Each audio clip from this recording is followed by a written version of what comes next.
السلام علیکم ناظرین، میں ہوں آپ کا ہوسٹ فیصل۔ ناظرین، آج ہے 18 مئی 2020 اور آج اس ویڈیو کے شروع میں ہم آپ کو بتائیں گے کہ آج سعودیہ میں ٹوٹل کورونا کے کتنے مریض سامنے آئے ہیں۔ پھر اس ویڈیو میں ہم آپ کو بتائیں گے کہ سعودیہ کے ہر شہر میں کتنے کورونا کے نئے مریض سامنے آئے ہیں، اور اس ویڈیو کے آخر میں ہم آپ کو بتائیں گے کہ آج کتنے فیصد اجنبی، سعودی اور مرد و خواتین کورونا کا شکار ہوئے ہیں۔ ناظرین، سعودی عرب میں پچھلے 24 گھنٹوں میں ٹوٹل 2593 نئے کورونا کے مریض سامنے آئے ہیں۔ ناظرین، اگر ہم سعودیہ کے شہروں کی بات کریں تو الریاض میں سب سے زیادہ 642، مکہ المکرمہ میں 510، جدہ میں 305، مدینہ المنورہ میں 245، دمام میں 174، حفوف میں 147، خبر میں 133،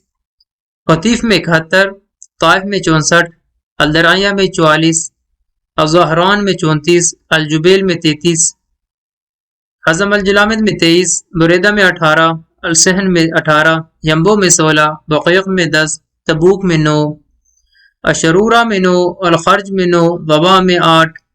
حائل میں 8، منفذ الحدیثہ میں 7، حفر الباطن میں 6، جفر میں 4، جدید عرعر میں 4، مہد الذہب میں 3، خلیص میں 3، رین میں 3، رمح میں 3، خمس مشیط میں 2، حائل عصیر میں 2، راس تنورہ میں 2، عرعر میں 2، حوطہ بنی تمیم میں 2، رویضۃ العرض میں 2، الدوادمی میں 2، الزلفی میں 2، الخفجی میں 2، النائریہ میں 1، عنیزہ میں 1، القرا میں 1، الغزالہ میں 1، السلیمانیہ میں 1، صادق میں 1، المجمع میں 1، لائلہ میں 1، وادی دواسر میں 1، سلیل میں 1، حوطہ الصدیر میں 1، وسیلان میں 1 اور مراد میں بھی 1 کورونا کا نیا مریض سامنے آیا ہے۔ ناظرین، سعودی عرب میں ٹوٹل کورونا کے مریضوں کی تعداد 57,345 ہو چکی ہے